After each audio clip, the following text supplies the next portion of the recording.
Welcome back, ladies and gentlemen. I know it's been a minute, but we are back with another installment of NTC. Thanks for joining us for episode 135.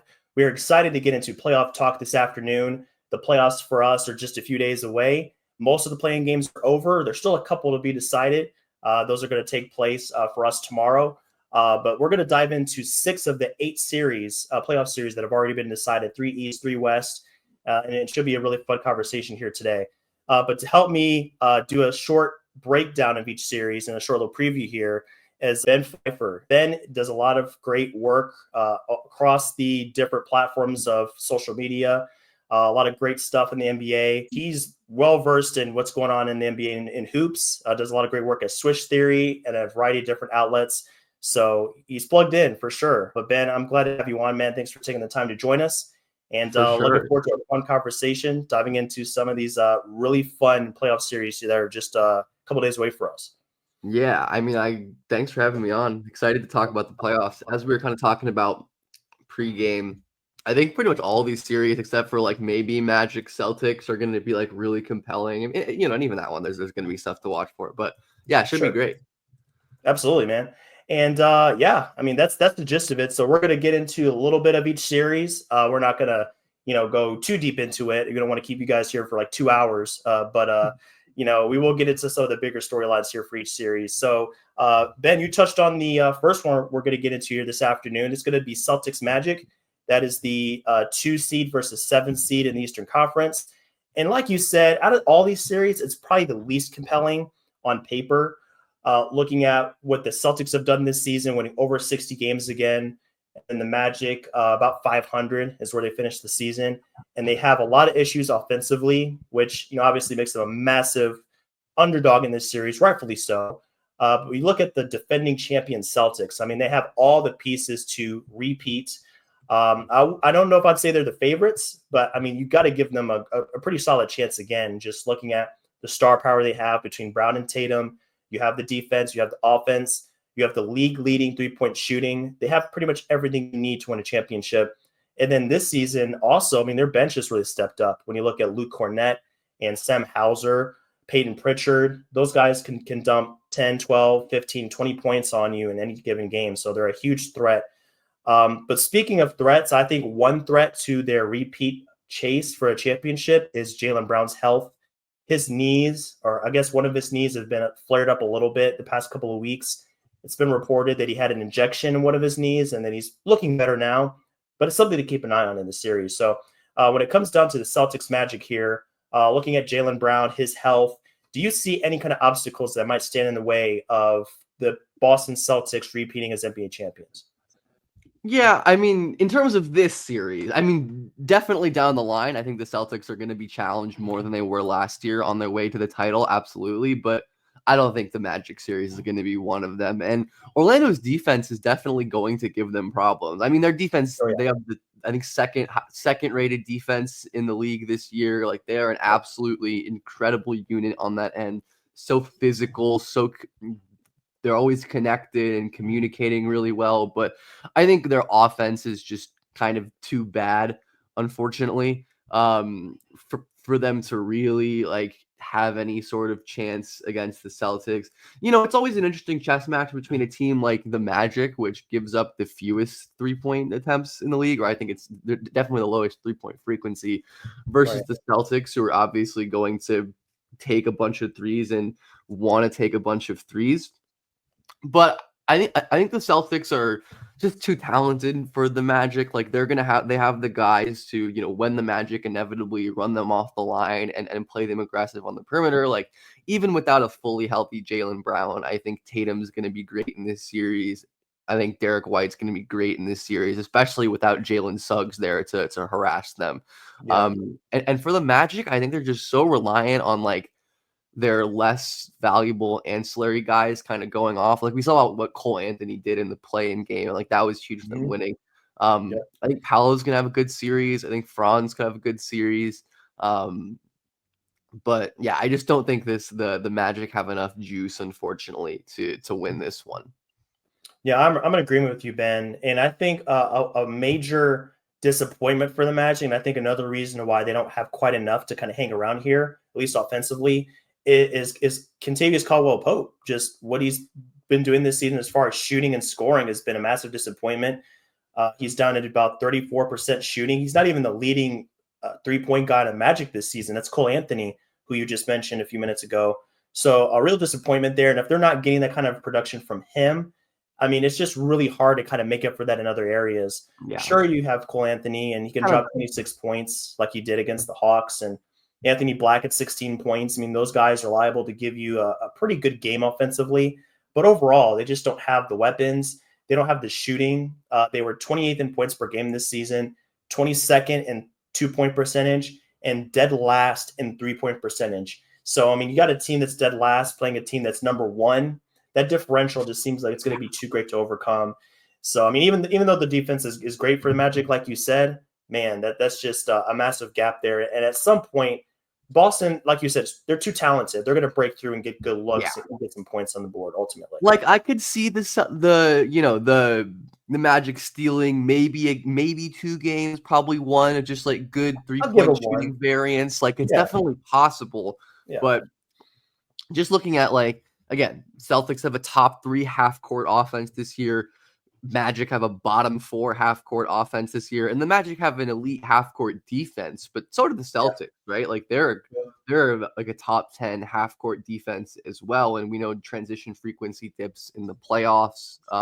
And the Magic, they just their offense this year has just been so hard to watch. Like in terms of like offensive like design and execution, they're just one of the worst teams in the league to me in terms of like how fast they run their actions and like their second side actions after their first up falls apart. And I thought Paolo played really well in the Hawks game, but I feel like even when he's playing well, you can see how quickly they can devolve into just like, all right, Paolo, go save us, go get a bucket, go make something happen with your playmaking. And I think Paolo is great. I think Franz is great, but the Celtics are probably gonna, they're gonna pinch the floor. They're gonna live with those guys shooting, and it's an interesting also like defensive kind of style matchup because the Celtics are probably one of like the least helping teams in the league. Like they don't trap, they don't double, they don't shade as much as the Magic who do it a lot. So they're gonna be content playing one-on-one. They're gonna be content letting these guys go to work, and I think they're ultimately just gonna be fine in the end. Like I said, I do think the Celtics, whether they play New York or whether they play Indiana or Cleveland or whoever, like they're going to get tested eventually, but I don't think this is going to be much of a test for them. I would expect them to win this series pretty cleanly, even with Jalen not, his health is an issue, but also I just don't think he's been the same player that he was last year, even before the injuries. Like Drew hasn't had as good of a year as he did last year. Kristaps hasn't been as good, and the health stuff with him is always relevant.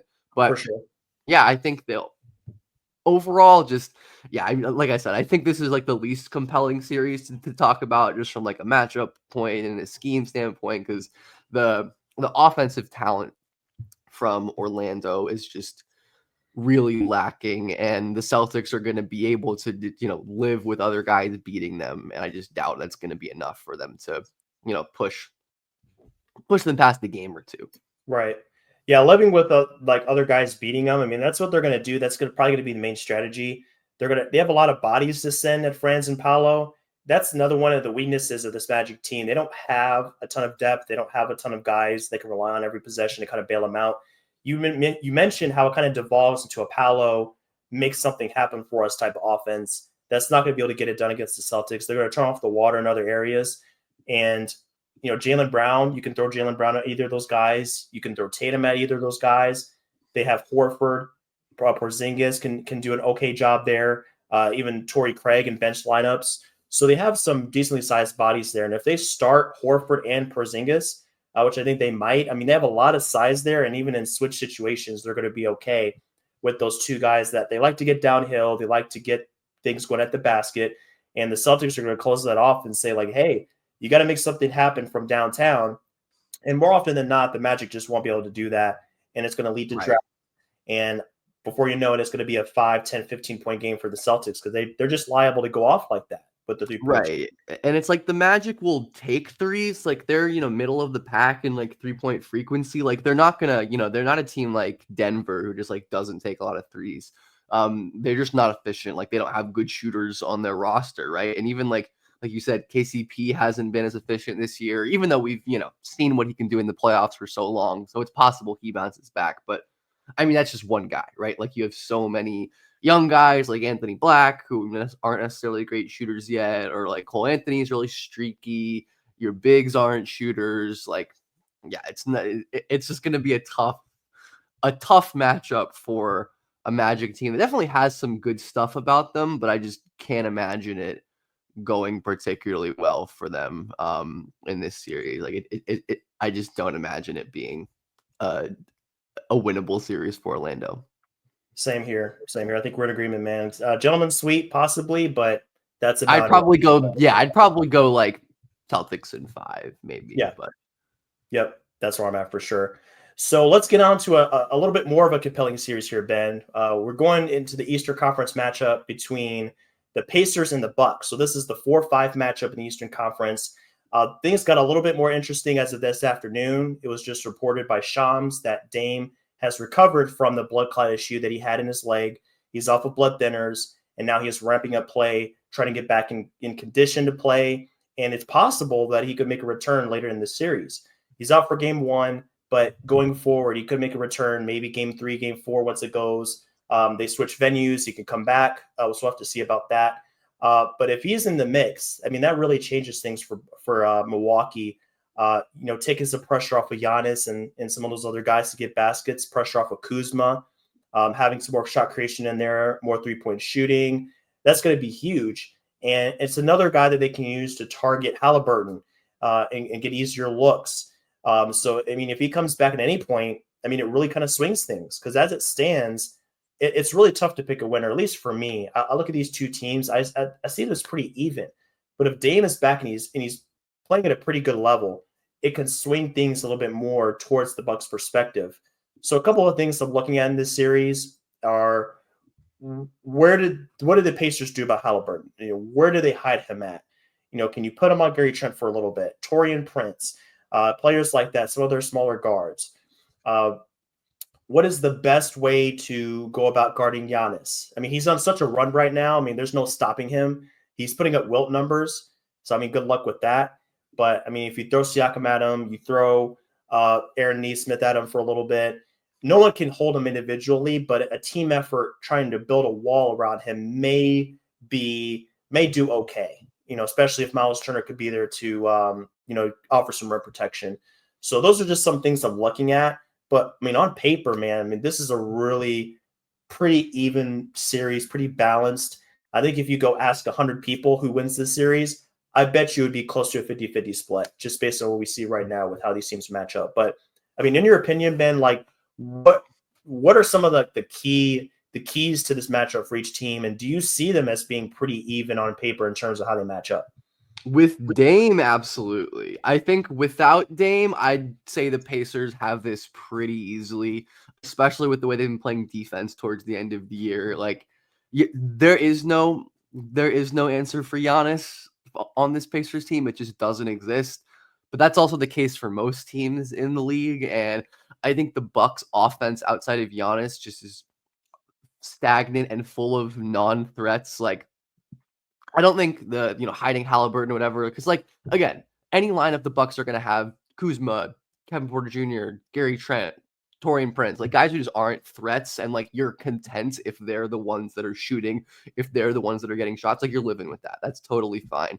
I think you just have to send a lot of help. You have to, but obviously that becomes difficult with Lillard, right? So you need to be really diligent about where you're helping from.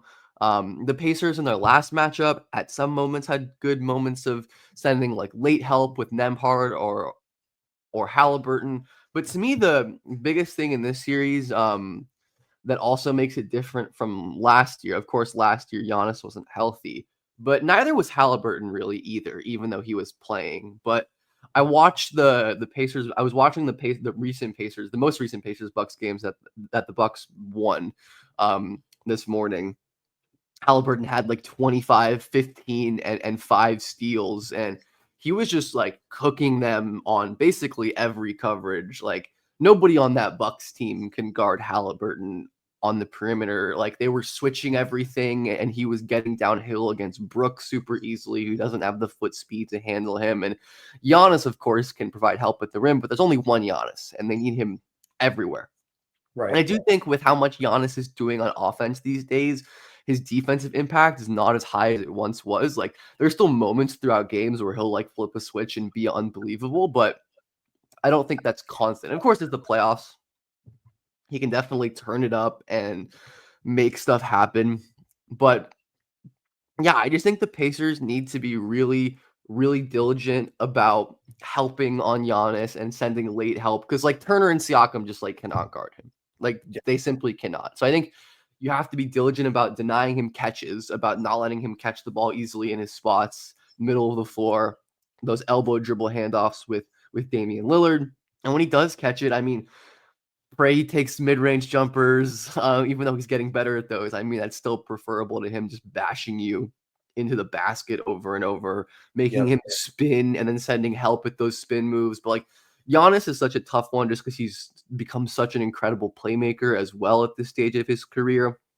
Yeah, I still probably take the Pacers in 6. I'd say if I had to pick one right now, I do think in pretty much all of the Pacers games this season, their shot quality against the Bucks has been excellent.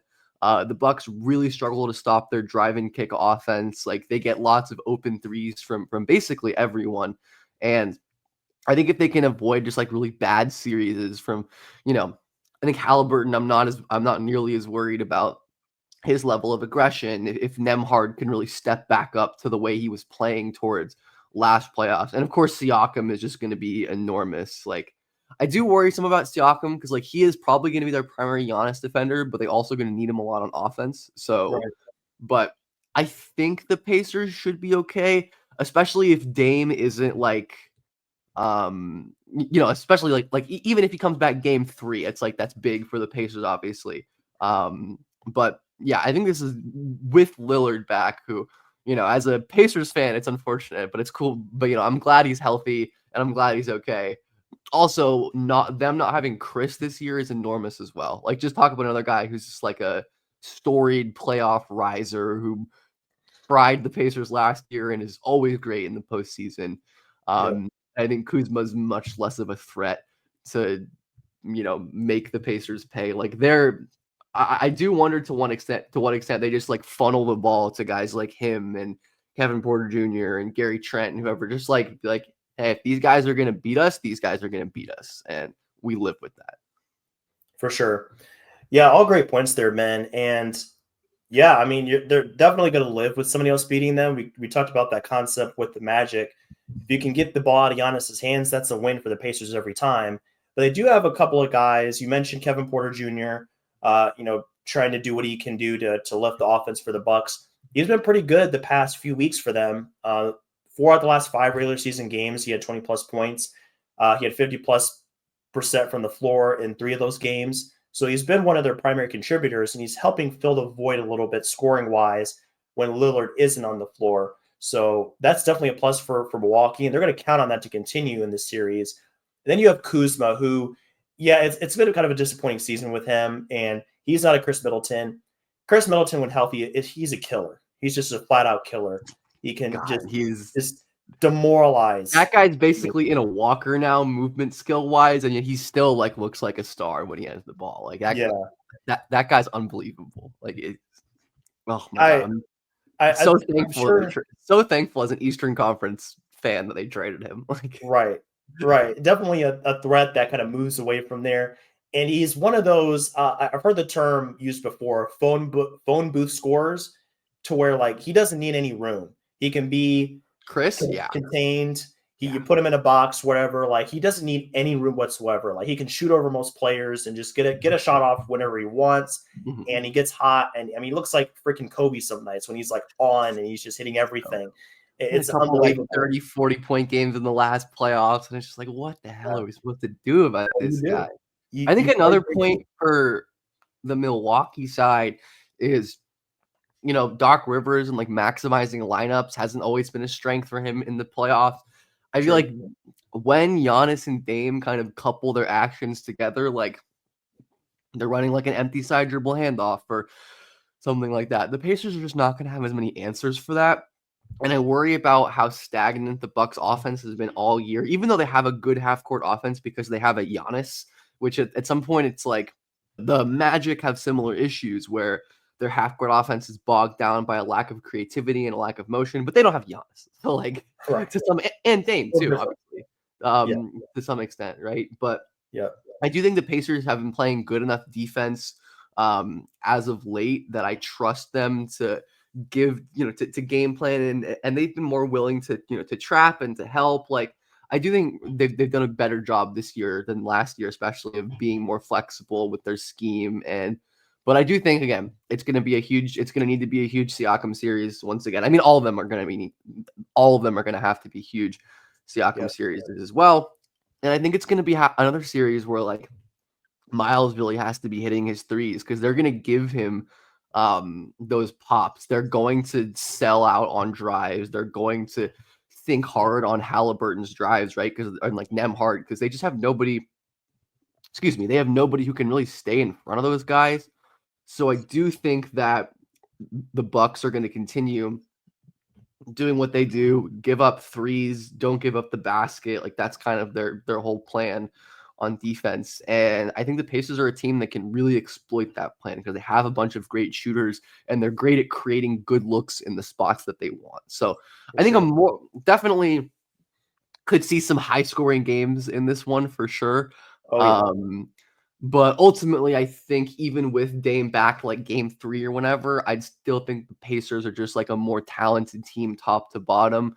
And I trust their coaching more in the playoffs as well. But, it's Giannis, so you can never – I kind of feel the same way about we'll talk about – like I feel similarly about the Nuggets and the Bucks. It's like, yeah, I don't like their roster. I don't love their coaching. I don't love a lot of what they do, but you have Giannis and you have Jokic. So you got the best player. One of the best players on earth. That covers a lot. For sure. Yeah, I mean, like you said, it could be a high-scoring series. I agree with that. When you look at the Bucks, I mean, they're actually number 1 on the season in three-point percentage, 38.7%. So as a team, I mean, they can knock it down. Gary Trent, Taurean Prince, they have a lot of guys that are, a little bit streaky sometimes, but they can definitely get hot from downtown. So it might just be a shootout some games, but in games like that, a lot of times it does favor Indiana, and they do have what it takes to get out and run, get the threes up, and just be a high-octane offense. So that might be the difference in this series. We'll have to Transition is going to be a big thing, right? Because I think the Pacers kind of proved to people last year, or at least they should have, right, that to some extent at least they can sustain their style in the playoffs. Like they can play fast, they can get easy looks in early offense. And the Bucks, I definitely struggled with that in their series against them last year. So I do think it's going to be another focus, right? Just like lock in transition, because the Pacers are going to be locked in that regard for sure. So that's going to be a thing that they really need to pay attention to as well. Absolutely. So it just gets more exciting the farther we down this list in terms of Eastern Conference series. Now, I think we've gone from least to most interesting in terms right. Yeah. Which was actually kind of unintentional on my part. I didn't look at this and say like this is the worst to the best, but it just worked out that way. So I'll take it. But next up here, we're looking at New York and Detroit. The Knicks and the Pistons, the 3-6 matchup in the Eastern Conference. And this is a coming out party for Detroit. I'm really excited to see how they match up here against the Knicks, how they do. This has been a long time coming. Playoff appearances aren't an annual thing by any means for Detroit. So anytime they're in the big dance, it's always a fun time just to see how they do. But with this matchup, I mean, it's going to be really interesting to see how Cade fares here. The Knicks have a lot of size there when you look at their wings and their bigs. So they're going to do their best to, limit Cade, put some bigger guys on him, OG, Bridges, Cat, and really just kind of limit his effectiveness, make him an inefficient player. I'm sure he'll get his points regardless. But if you can make him a, let's say, sub 45% shooter every game, make him work for everything, limit the amount of times he can get his teammates involved, because he's a well-rounded player. He can get teammates involved. He can get you 6, 7, 8 assists in a game. So if you can cut that down it really kind of short circuits what the Detroit Pistons do, because a lot of things go through Cade. Although they do have some other guys that can be a threat, get things going. You look at Beasley, a candidate for sixth man of the year. You look at THJ. They are really big to what the Pistons do offensively. And again, you look at what New York has, aside from Bridges. I mean, you can throw out a Hart, you could throw out a McBride, players like that to kind of hound those guys and just limit the amount of space they have to work with. Keeping them off the line, making them drivers. That's definitely going to be a key component for New York in this series. So if you can make those guys inefficient, it's definitely going to be in favor for New York. Now, on the New York side, I'm curious to see how these guys hold up over time, because you saw last year as the playoffs were on, those guys wore down. And by the time they got to, the second round, and towards the end of the second round, I mean, a lot of those guys are just beaten up. They were unavailable. They weren't 100%. So, I want to see, how these guys do. This series, it might not be as big of a concern, but over time, it is something to kind of keep an eye on. And I want to see how often New York goes to a double big lineup. Do they try the Cat Robertson thing? Because we know the Pistons love to get physical and, use size to their advantage. So that could be a counter we see from time to time. But overall, I just love how the series looks on paper, regardless of what happens with the Pistons. I mean, they're playing with house money at this point. They're in the playoffs. They made it the 6th seed. That Cade made his ascension to star status. As long as they're competitive and they just make the Knicks work, I mean, they've already won in my book in terms of what they've done this season. So, yeah, a lot of intriguing storylines here. But what kind of stands out to you when you look at these two teams? I'm fascinated for this series. It's going to be an awesome one. I do ultimately think the Knicks are just more talented, and I trust their guys in the playoffs more. I trust Brunson, the most of any guy in this series in terms of playoffs. But I do think Cade's going to be ridiculous. I worry about the extent to which Cade can, or the extent to which the Pistons can deal with Cade, or can supplement him in terms of their other guys on offense. Like, I think it should be a good Duren series. He's going to do well in the post against Cat. If they play like high drop or hedge, Duren getting a runway to the rim on those plays is going to be an interesting thing. But yeah, I mean, the Pistons did not do well. I mean, the Knicks did not do well guarding Cade a lot of times this series. Like, Cade did really well this season against OG. I think Bridges gave him more problems in their matchups, and his length can definitely be an issue for Cade at times. But Cade can also just have the strength to put a guy like that in the basket as well at times. So I do think Cade is going to be awesome, but then it's, where else does your offense come from if you're Detroit, right? Like, they've gotten so much out of Malik Beasley and Tim Hardaway Jr. I'm sure the Knicks are going to do as much as they can, right, to focus on those guys and their 3-pointers. I'm sure they're going to pinch off of Ron Hollins and Asar Thompson, as great as those guys have been. I'm sure they're going to make them shoot. And I do agree with you that the double big lineup is really, really interesting, right? The Pistons, under like Monty Williams at times in the past, like they'd play Duren and Isaiah Stewart together, but they never did that this year. Like, they just don't do it anymore, which I think is generally the approach that I would take. I think that's the correct approach. I also wouldn't really play them together, but I wonder if they break that out, because I do think the double big lineup could give them Detroit a lot of problems defensively in terms of grabbing defensive rebounds. And I think Cat's usage is also going to be a key here. I know a lot of Knicks fans complain about his usage and how he doesn't take enough threes and just him as like a driver at times. And Cat has definitely been a guy who gets worse in the playoffs throughout his career. Like, he just always has. And I do have some worries about a team like the Pistons that can be really physical on the defensive end, giving Cat problems, causing him to foul. And especially with this Knicks team being as thin as it is relative to Knicks teams of the last year or two, that's going to be really, really important. But I think Cat has been awesome this year. I mean, he's having a great season. He's been one of the better offensive players in the entire NBA.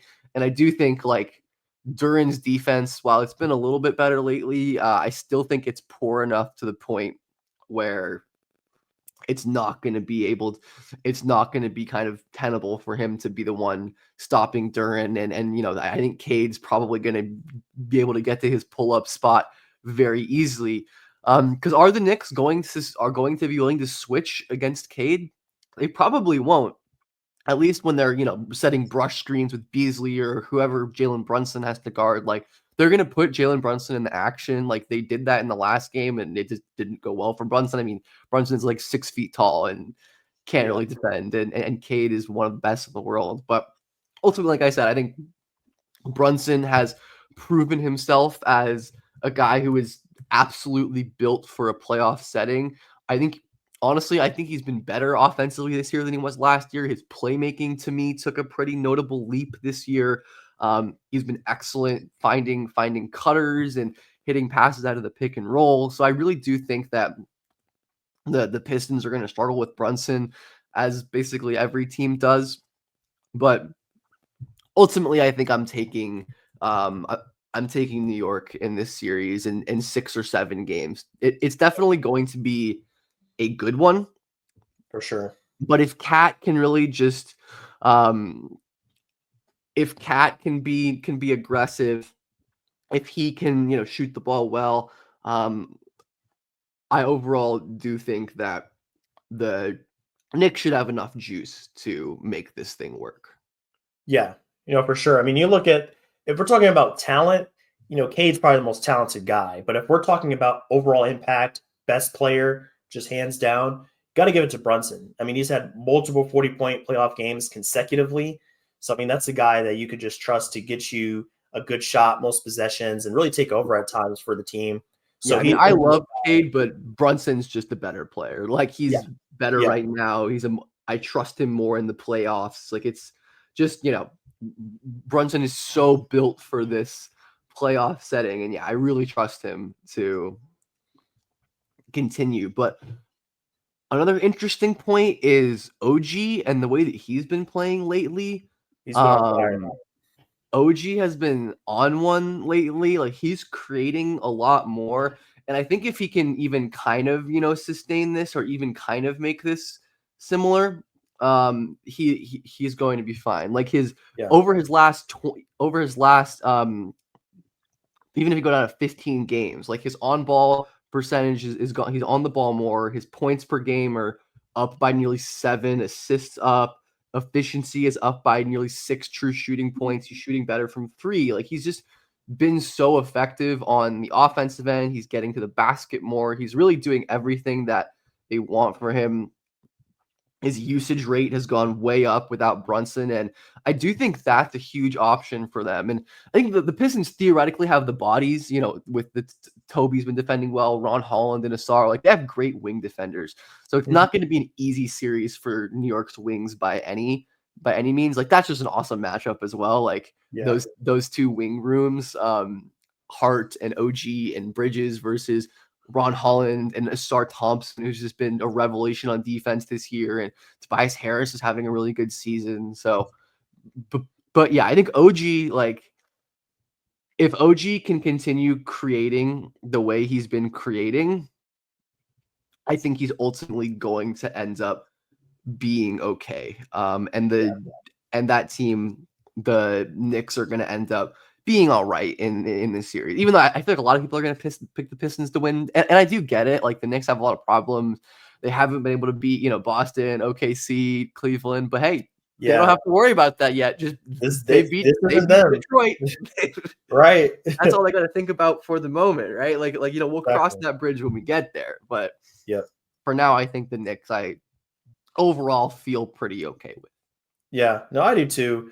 I just think that the Knicks have more established weapons that are more well-rounded, able to adapt to different situations. With the Pistons, you got guys that are, I don't want to call them one-trick ponies, but maybe more limited players. No, they definitely have more one-way players. Like right. Malik Beasley and THJ, Azar, he's a liability when it comes to spacing. He's not going to be able to hit his free throws at a high rate if he gets fouled going downhill. He's 64% going at the free throw line. He's 22% or so from 3. So he's a guy that can be exploited by New York. there's just more players that New York can target and exploit and use to their advantage trying to get baskets as opposed to the other way. Yeah, Cade can get some favorable matchups and do that. But, I think overall, I think it favors New York having home court advantage, having guys that have been here before. They're established. You have a Cat, you have a Brunson, you have more of these like top tier players, top tier talent that can go off for 30, 40 any given game. It really makes a difference here. And I do wish Detroit had like a Jaden Ivey that was healthy to be able to play in this series. Yeah, that Just would have be another weapon, huge. like another real explosive guy that can, get easy baskets, being in transition or going to the basket. You don't have that. Like you have more players that need somebody like a Cade to get them going, get involved, to get good looks. They can't really get that for themselves outside of like a Tobias Harris. Right. It's like So I I think love that's the Cade. difference. I think, if Cade, maybe Cade will prove me wrong and he'll just go absolutely crazy and carry the Pistons to a series win. Like, he's talented enough to theoretically do that. And in the future, I think that's very much in the cards. But this year, I don't think the Pistons are about ready. But like you said right at the beginning, like I don't think it's like a terrible thing. Like the Pistons had an awesome season. I think they're going to be competitive in a playoff series. Like it's not going to be it's not going to be like a huge disappointment. Maybe if they get swept, but I do think it's going to be, if the Pistons win, it's going to have to be like their front court just goes crazy. Like they're like Duran has an amazing offensive series. I think Stewart is going to be really great, really critical for them defensively, just like he always is. And if he can kind of hold up on offense, but yeah, I think this is a fairly comfortable Knicks win for me. Me too. I'm in agreement there. So let's I guess the Knicks slander to an extent, but save it for a little bit. Sure. Yeah. No, totally get that. So we're going to switch gears here. Look at the other conference, Western Conference, which I think almost every series in the West is really going to be a great time and fun to watch. We're going to start with the Nuggets Clippers here. So, this is a series that's going to be really compelling for a lot of reasons. It's the 4-5 matchup in the Western Conference. There's a lot we can look at here. When you look at the Nuggets, they were champions 2 years ago. They fired their head coach about a week ago, which is completely unprecedented at this point in the season. There's a lot kind of in flux with this team. They don't have KCP anymore. They don't have Bruce Brown anymore. Their depth is a question mark. They still have some big time players. I mean, you can't debate that. They do have a Jamal Murray that can get hot, and Jokic that can't be stopped really. Jamal Murray, it really comes down to like what version of Jamal are we getting? Are we getting the version over the first 32 games that only averaged 19 points a game and shot maybe 43% from the field? Or are we getting the Jamal Murray over I would say like the last 30, 35 games that was more towards 23, 24 points per game at over 50% from the field and over 40% from three? Like if you're getting the second version, the late season version paired with Jokic, and a couple other guys can contribute, and Aaron Gordon and MPJ, Christian Braun, that changes their fortunes for sure. But going against the Clippers team here, it's going to be a challenge because they have a lot of bodies they can throw these guys. Chris Dunn, Derek Jones Jr., Zubac, who I think is at least in the conversation, it deserves some consideration for Defensive Player of the Year, Most Improved Player, almost made the All-Star team. I mean, he's been phenomenal. So that's a big man that can kind of, give Jokic some problems and really make him work for that. So, I mean, across the board, the Clippers have a lot that they can go to in terms of counters. Harden is a one-man wrecking crew at times. That pick and roll between him and Zubac is borderline unstoppable sometimes. And I think with the Nuggets struggling as much as they have this year defensively, they only ranked 22nd this year. They had a huge drop-off there. If the Clippers can get to their actions, get to those pick and rolls, utilize some of those shooters that they have in Bogdanovich and Norman Powell, get those guys going, it's going to be huge. And then, of course, we cannot forget the comeback of Kawhi Leonard, who only played 37 games, but he's averaged 36 minutes a game in the last 19 and 25.7 points per game on 52, 42, 83 splits. And by the way, the team went 15-4 in those 19 games. They went on a heater to end the season. They looked fantastic. They played their best ball at the end. So if they carry that over in any form or fashion, with that defense they have going, I mean, maybe I'm crazy, but I see them as a dark horse contender with the Kawhi that's playing like this, that can get you 30, get you 40. He has to stay healthy. And Harden, he needs to be consistent. They can't suffer one of those down games from Harden. But if those two guys are contributing and Zubac is being a 2010, 2020 threat, along with some of those other shooters going, man, I mean, they can really do some damage here. So, I mean, I think it's going to be one of the most competitive series in the playoffs. But, I mean, there's something about the Clippers here that I really like. They have the scoring going now with Kawhi back. They've been a top 5 or so defense almost all year long. They have a lot of great pieces here to be able to make a run for a championship. So, I mean, it's going to be fascinating to kind of see how this breaks down. Yeah, this one's gonna be great. I'm very excited for this series. I agree with you on the Clippers. I think the Clippers are great, and I think they're gonna win this series. I really do. Even though Jokic is Jokic, but I just trust this Clippers team the way that they're playing right now. Like since February 1st, the Clippers have a top 3 half-court offense compared to Denver at 7. And they have a top 7 half-court defense compared to Denver all the way down at 19th.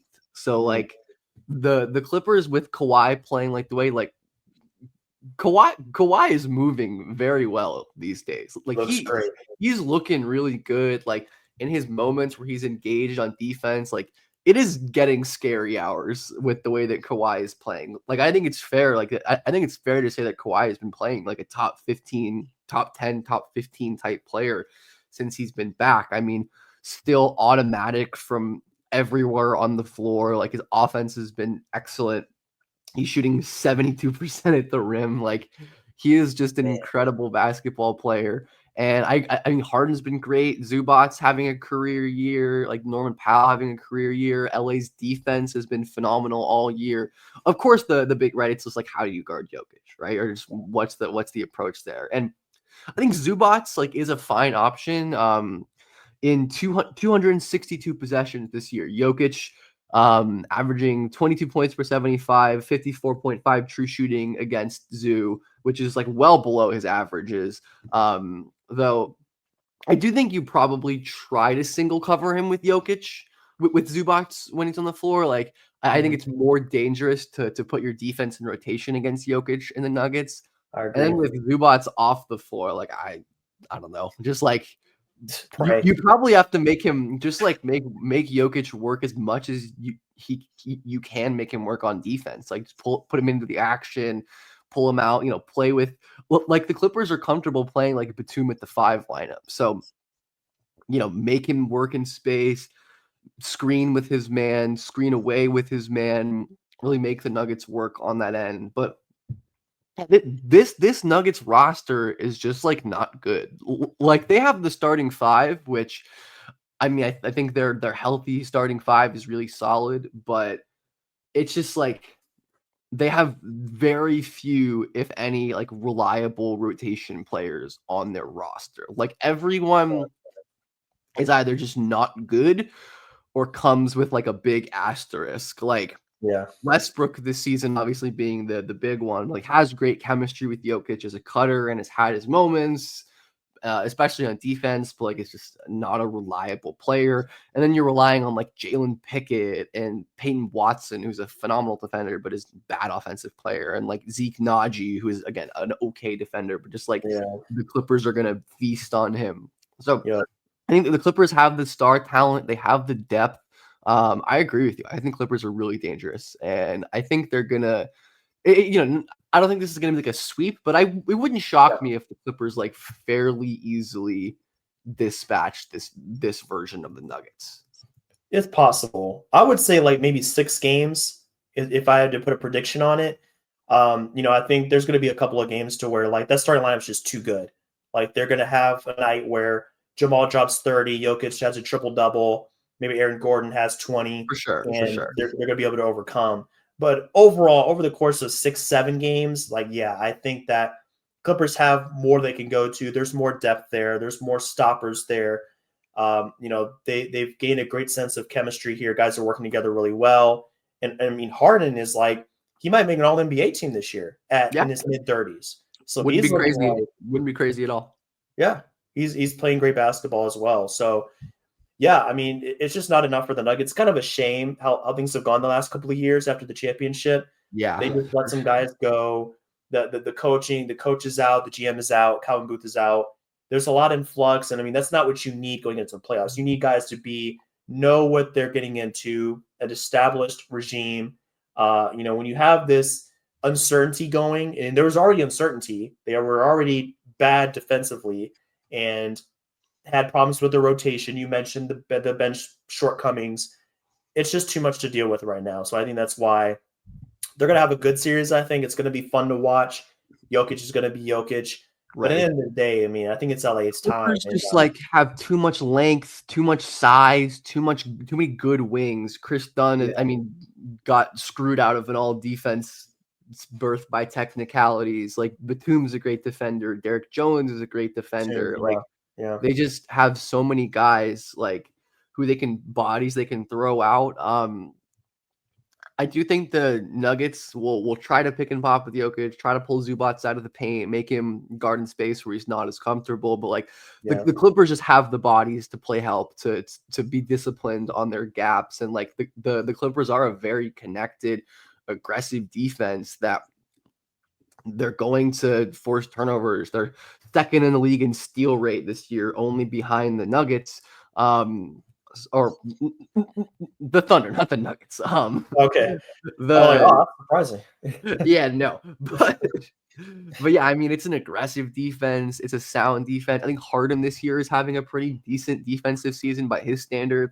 Definitely the Nuggets will target him, but Harden's been fine enough on defense this year to me, honestly. I don't think he's been a problem necessarily. I mean, honestly, I think Norman Powell is a worse defender than Harden at this stage, and Norm isn't even that horrific. But yeah, I do think Zubats has been great this year. I do think some of the Zubats praise has gone maybe a tiny bit overboard for my tastes. I can't necessarily get down with the defensive player of the year thing and the all NBA second team. Even all NBA for him is a little rich. But maybe he has been great. Team.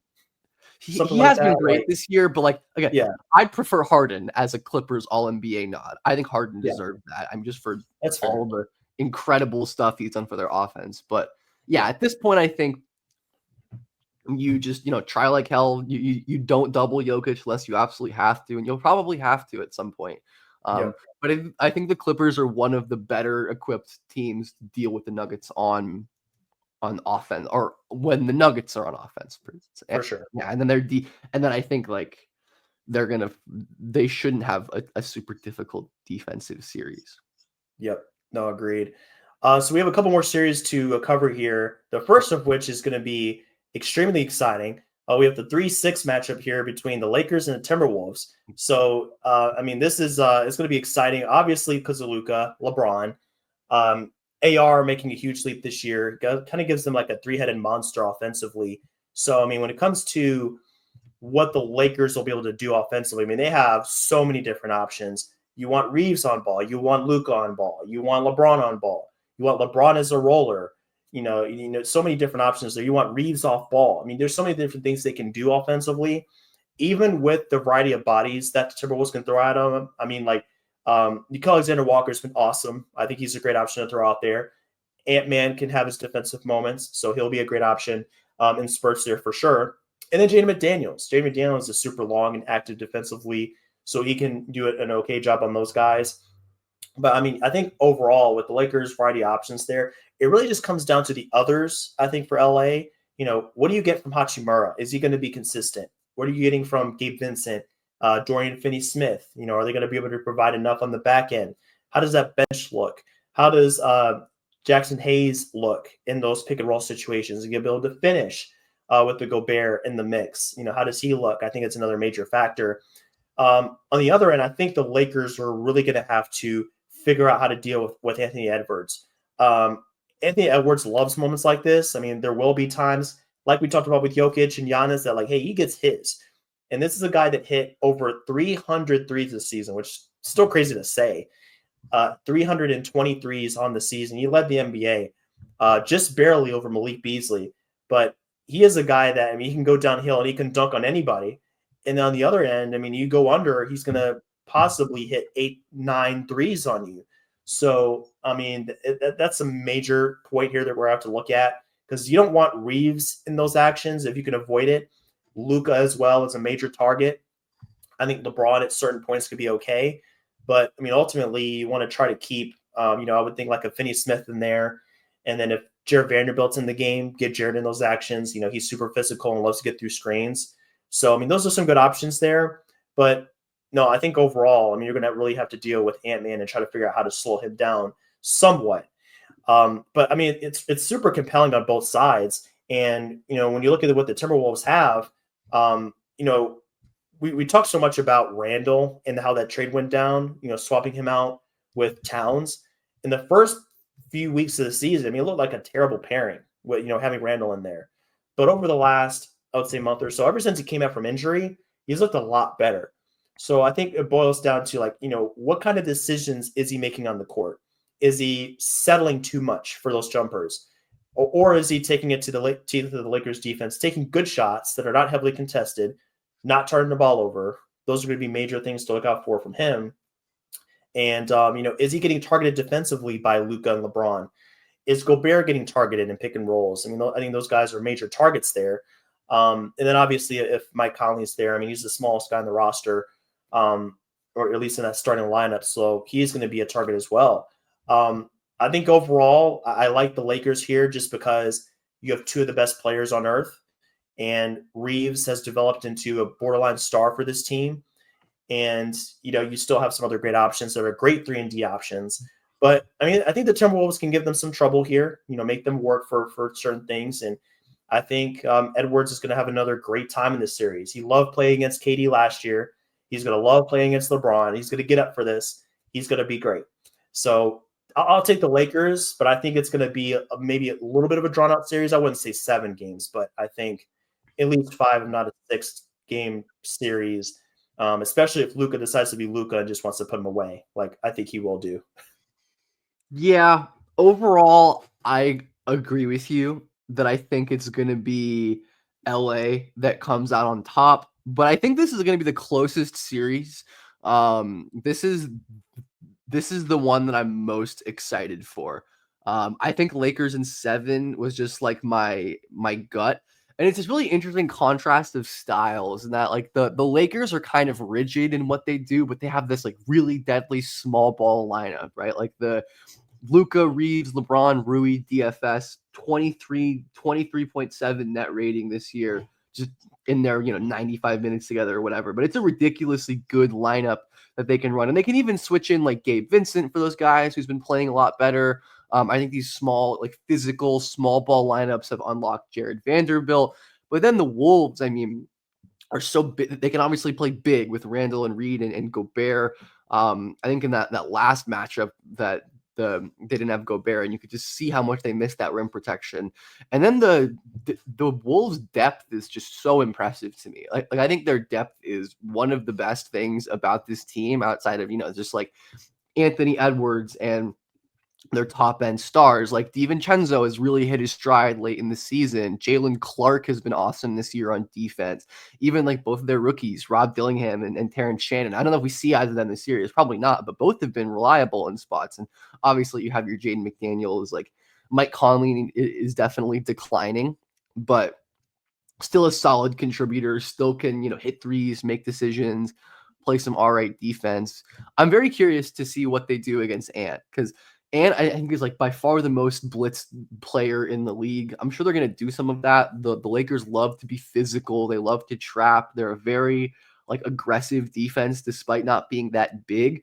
I do definitely worry about like the Jackson Hayes minutes, and they're going to have to do that obviously, and how they're going to kind of deal with. I mean, he's been like okay this year, but I think the Wolves are going to be able to like put like Gobert on him and just have Gobert roam, or even like Jaden and have Jaden roam. You're gonna need Jaden on Luka or LeBron or Reeves. But ultimately, I think I just trust the Lakers' 3-headed offensive attack. Like two of the greatest playoff performers in the history of the sport.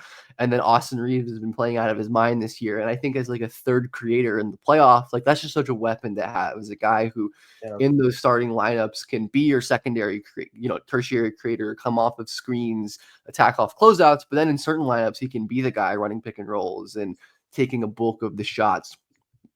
I think Randall's definitely been better since coming back from his injury late in the season. I think his decision-making process has been better, using his body better, and that could definitely be a tough matchup. But I think Rui is going to be an important piece, just being physical with Randall and Naz and Jaden McDaniels.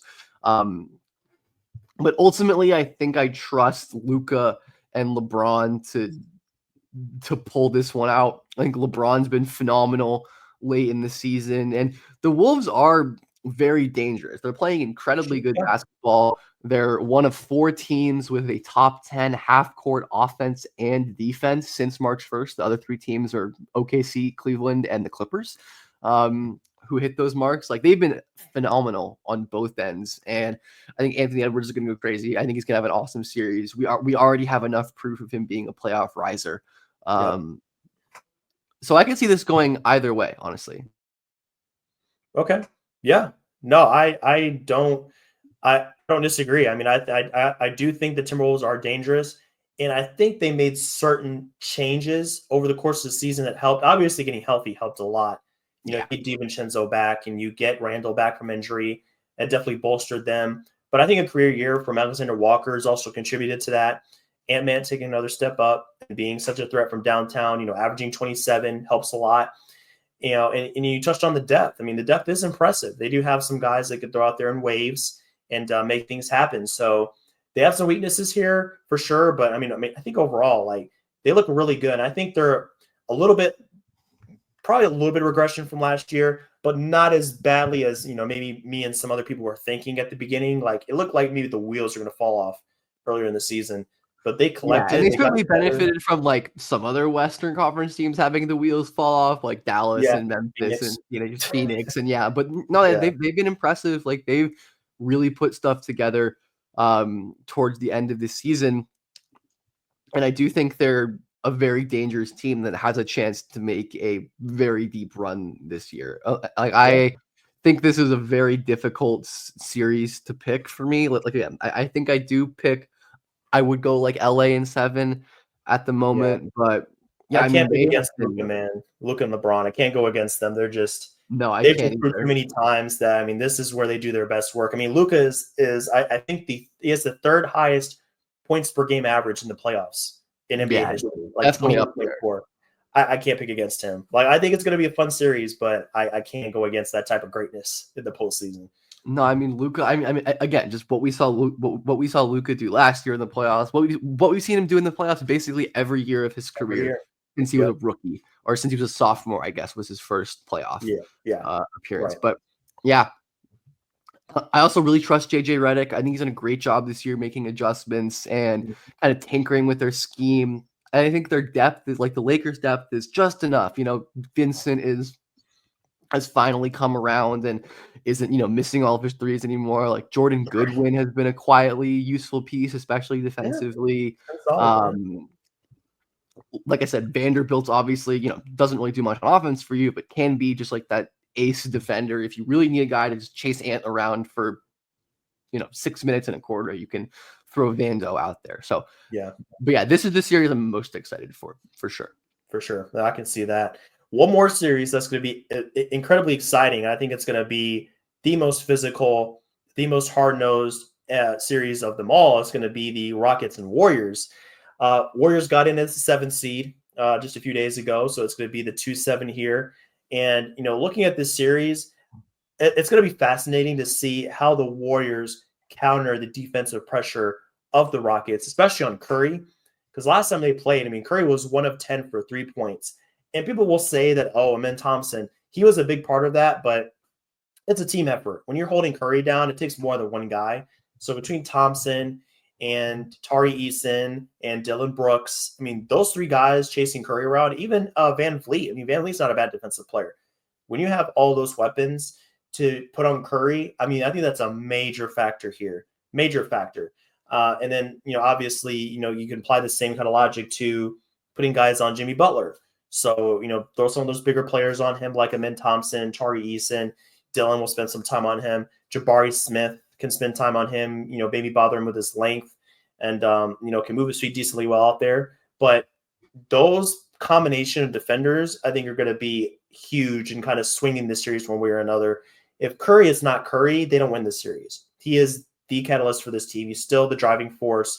He has to be that type of Curry we saw the last few weeks of the season, putting up 30-point games, 8, 9, 10 threes. Like, they're going to need that against this Rockets team.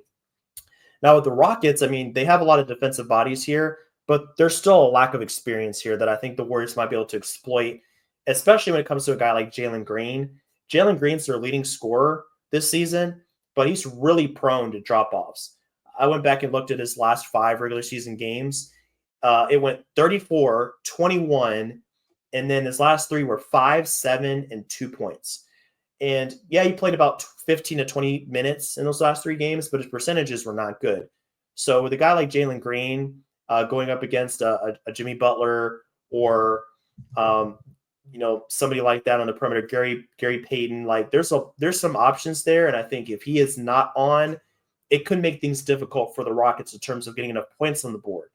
They've been elite all season long defensively, but offensively, there can be some droughts.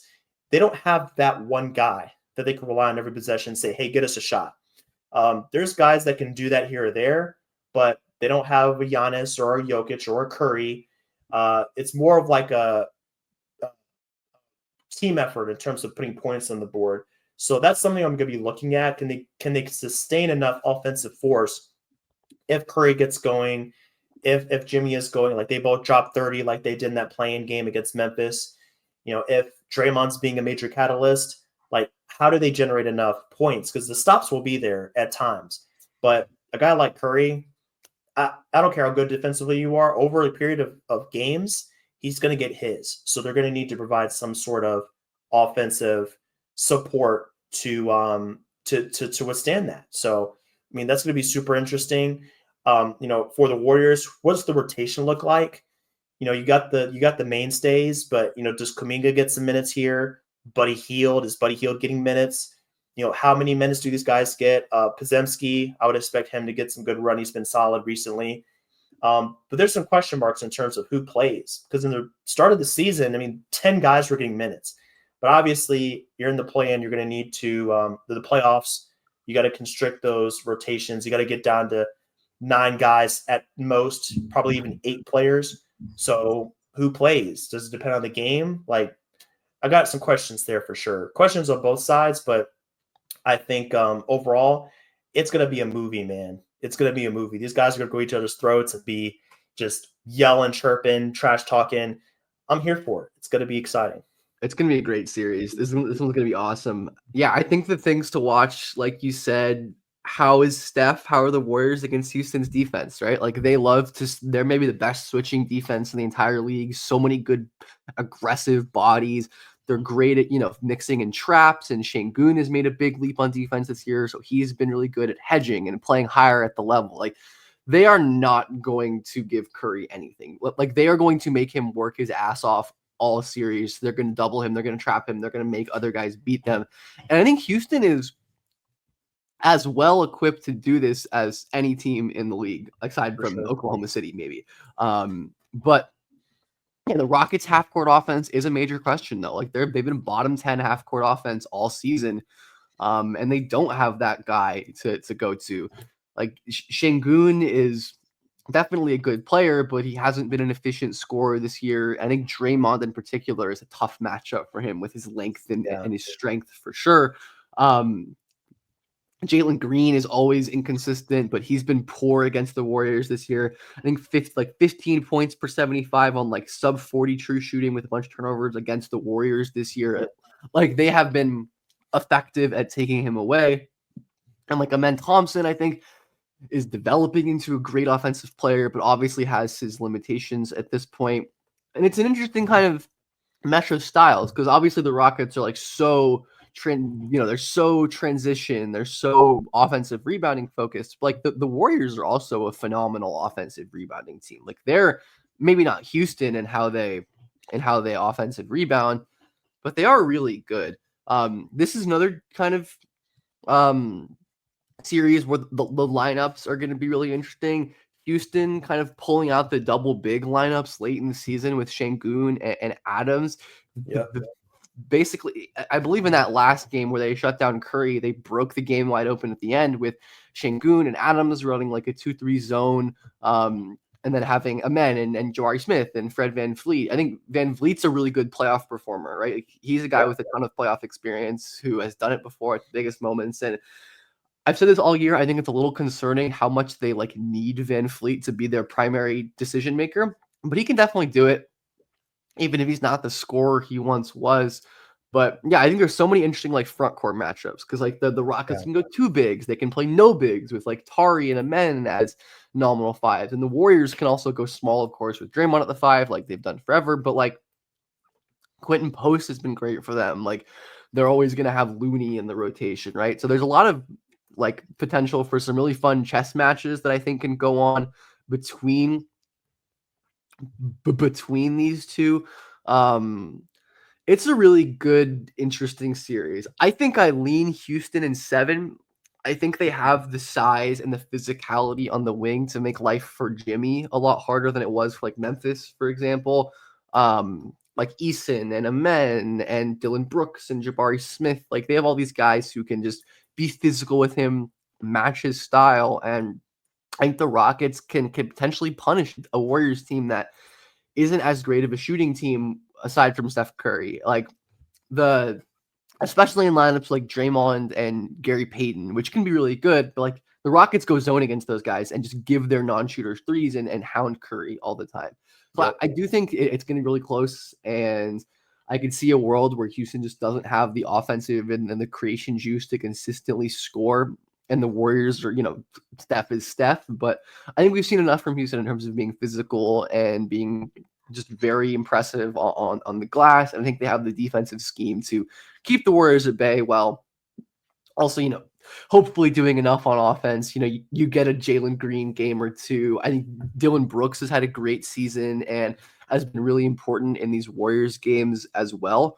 But the Warriors, right, they're also going to trap. They're going to mix up throwing doubles at Şengün and Jalen Green. Of course, they can drop with, Draymond if they need to. And there are moments when the Rockets offense just gets so stagnant as well, which is also scary. But the Rockets did a really good job of taking Jimmy out of the game for a lot of their recent win against them. And I think they can do that better than basically any team, right? Making Jimmy and Steph work, making them exhausted. And I think if Jalen Green can, even play like solid, I can see the Rockets winning this one. Yeah, no, for sure. I'm really torn about this series. I think if I were to pick one series to go 7, this is going to be the pick, just because of all the reasons you mentioned. There's a lot of strategies that each team can use against the other one that can like really bog things down. So I think this is going to be ultra competitive. Somebody I got my eye on the whole series is Draymond, because we've seen what happens when things get chippy. He was screaming his head off last time these teams played. He was going at it with some of those guys, Rockets players. We're going to get a tech or an ejection or something from Draymond in this series. I'd be surprised if he doesn't at least, I don't know about ejection, but I mean, he'll get a tech or two. Techs. I can see some techs pushing the line, like really testing the patience of the refs, testing the patience of the Rockets. Because, if Dylan Brooks is on the other side and Amen Thompson's over there and Tari Eason, they're about that. They like to get into it and talk and be physical. For sure. So especially Tari, him and Dylan Brooks. If they get Draymond going, get him ramped up, there could be a little drama there. And I think they'll try to do that. If this is a series where Podziemski and Moses Moody are really shooting their asses off, I think the Warriors will win. Just because, I think part of what Houston's going to want to do is having a guy or two to play off of and to funnel shots to. And if Podziemski and Moody are playing like they've been playing lately, that's just not going to work. But I think this is I agree with you. I think this series is going to be really close. Could see it going either way. Probably will go 6 or 7. I think I take Houston, but not so confidently, Yeah.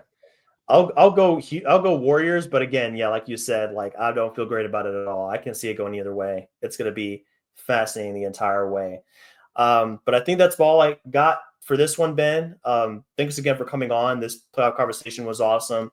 It's got me even more excited about these games coming up. I can't wait to see how it all plays out. But before I let you go, I want to give you a chance to shout out your socials, let the people know what you're working on and where they can find you if they want to see some of your work. For sure. Yeah. Thanks for having me on. As always, so excited for the playoffs to start up and to get to these series. But you can find me on Twitter, BJPF_. My YouTube is just my name. I'm going to have a bunch of playoff writing stuff for sportscasting and maybe Sportskeeda, just some of the places I write for, breakdowns, analysis. So yeah, just give me a follow and that's it. Thanks for having me on. Awesome. You got it, man. If you guys are looking for content from us at NTC, it's going to be notradeclause.com. And then our socials are no trade clause, one word on Instagram, no trade_clause on X. And things have been a little bit slow lately. There's been a lot going on, but as the playoffs get going, we're going to be back in the rhythm. More YouTube videos coming up, more shorts, graphics, and things of that nature. So don't miss out. We have a lot coming your way. So thanks again, everybody, for checking out this episode. We'll be back real soon with more playoff coverage. But until then, hope all you guys do well, and we'll see you on the next one.